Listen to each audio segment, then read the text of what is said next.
پڑوسی ملک پاکستان میں ایک مدرسہ تھا. ہمارے جامعۃ القراءت کا فلادہ میں ایک عالم آئے بہت بڑے, کہا کہ میں خود جو ہے کہ اس مدرسے میں گیا تھا اور پڑوسی ملک پاکستان میں وہاں میں گیا تھا. تو میں اس محتمم کے پاس بیٹھا ہوا تھا, تو اس محتمم نے اپنے ایک واقعہ بیان کیا. کہا کہ مدرسے میں ساری اشیاء ختم ہو گئی, نہ لکڑی ہے نہ آٹا ہے, کوئی چیز نہیں ہے. ناظم مطبخ میرے پاس آیا کہ حضرت جو ہے کہ لکڑی نہیں ہے. تو محتمم صاحب نے کہا کہ بھئی کسی قاری کو تلاش کر کے لے آؤ. تو وہ چلا گیا. بات سن کر کہ لکڑی کا اور قاری کا کیا تعلق, آیا کہ حضرت آٹا بھی نہیں ہے, کہا کسی قاری کو تلاش کر کے لے آؤ. کئی مرتبہ کئی سامان کے بارے میں کہا, تو محتمم صاحب کہ بھئی کسی قاری کو تلاش کر کے لے کر آ جاؤ.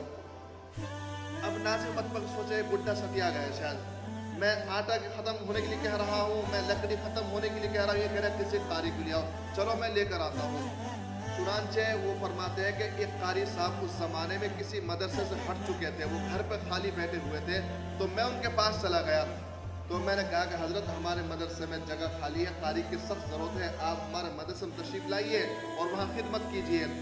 تو وہ عالم جو مدرسے میں تشریف لائے تھے, جو بیان کر رہے تھے, وہ کہہ رہے تھے کہ محتمم صاحب نے مجھ سے فرمایا کہ اس قاری کا آنا تھا, اس نے بچوں کو قرآن کریم کو تجوید سے پڑھانا شروع کیا.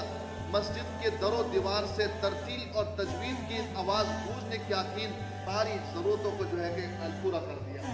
اور یہ تجربہ بھی الحمدللہ مشاہدہ بھی ہے کہ جتنا قرآن کریم پر الفاظ پر محنت ہوگی, اللہ اپنے غیبی نظام سے انشاءاللہ مدرسے کی کفالت فرمائے گا.